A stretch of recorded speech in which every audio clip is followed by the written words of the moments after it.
الحمد للہ رب العالمین والصلاة والسلام علی خاتم النبیین اما بعد فاعوذ باللہ من الشیطان الرجیم بسم اللہ الرحمن الرحیم ولا يحزنك الذين يسارعون في الكفر إنهم لن يضروا الله شيئا يريد الله ألا يجعل لهم حظا في الآخرة ولهم عذاب عظيم۔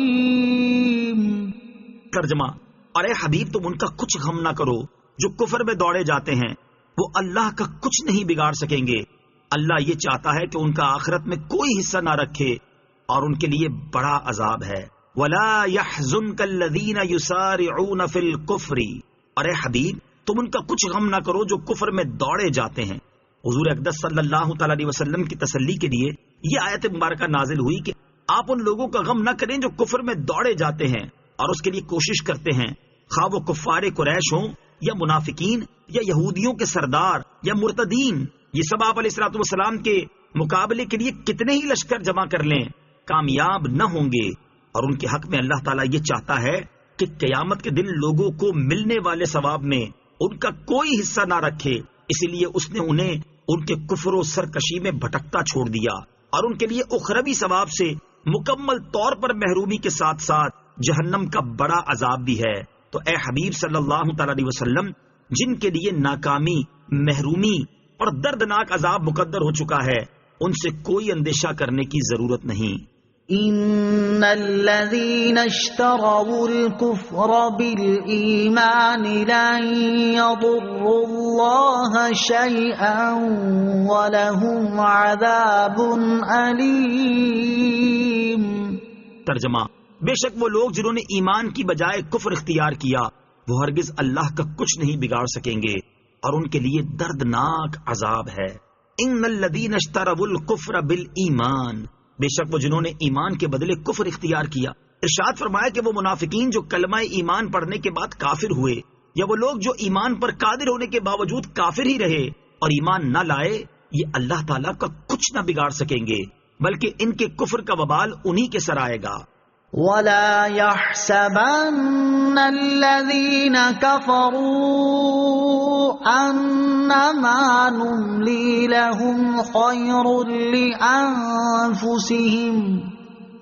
إِنَّمَا نُمْلِي لَهُمْ لِيَزْدَادُوا إِثْمًا وَلَهُمْ عَذَابٌ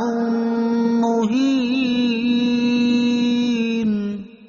ترجمہ: اور کافر ہرگز یہ گمان نہ رکھے کہ ہم انہیں جو مہلت دے رہے ہیں یہ ان کے لیے بہتر ہے، ہم تو صرف اس لیے انہیں مہلت دے رہے ہیں کہ ان کے گناہ اور زیادہ ہو جائیں اور ان کے لیے ذلت کا عذاب ہے۔ وَلَا يَحْسَبَنَّ الَّذِينَ كَفَرُوا، اور کافر ہرگز یہ گمان نہ رکھیں۔ اللہ تعالیٰ عموماً فوری طور پر کسی گناہ پر گرفت نہیں فرماتا، بلکہ مہلت دیتا ہے، اور دنیاوی آسائشوں کا سلسلہ اسی طرح چلتا رہتا ہے۔ اس سے بہت سے لوگ اس دھوکے میں پڑے رہتے ہیں کہ ان کا کفر اور ان کی حرکتیں کچھ نقصان دہ نہیں ہیں۔ ان کے بارے میں فرمایا گیا کہ کافروں کو لمبی عمر ملنا، انہیں فوری عذاب نہ ہونا اور انہیں مہلت دیا جانا ایسی چیز نہیں کہ جسے وہ اپنے حق میں بہتر سمجھیں، بلکہ توبہ نہ کرنے کی صورت میں یہی مہلت ان کے گناہوں میں اضافے اور ان کی تباہی و بربادی کا سبب بننے والی ہوتی ہیں۔ لہٰذا اس مہلت کو اپنے حق میں ہرگز بہتر نہ سمجھیں۔ لمبی عمر پانا کیسا ہے؟ لمبی عمر پانا اچھا بھی ہو سکتا ہے اور برا بھی۔ حضرت ابو بکرہ رضی اللہ تعالیٰ عنہ فرماتے ہیں، ایک شخص نے حضور پر نور علیہ الصلوۃ والسلام سے دریافت کیا کہ کون شخص اچھا ہے؟ ارشاد فرمایا جس کی عمر دراز ہو اور عمل اچھے ہوں۔ عرض کیا گیا اور بدتر کون ہے؟ ارشاد فرمایا جس کی عمر دراز ہو اور عمل خراب ہوں۔ حضرت ابو ہریرہ رضی اللہ تعالیٰ عنہ فرماتے ہیں، قضاء قبیلے کے دو شخص نبی اکرم علیہ الصلوۃ والسلام پر ایمان لائے، ان میں ایک تو شہید ہو گیا اور دوسرا مزید 1 سال تک زندہ رہا۔ حضرت طلحہ بن عبید اللہ رضی اللہ تعالیٰ عنہ کہتے ہیں، میں نے دیکھا کہ بعد میں مرنے والا شہید سے بھی پہلے جنت میں داخل ہو گیا۔ مجھے اس پر تعجب ہوا تو صبح میں نے یہ واقعہ حضور سید المرسلین صلی اللہ تعالی علیہ وسلم سے عرض کیا تو ارشاد فرمایا، کیا اس نے اس کے بعد 1 رمضان کے روزے نہ رکھے تھے اور 6000 رکعت نماز اور اتنی سنتیں نہ پڑھی تھی؟ صدق اللہ العظیم۔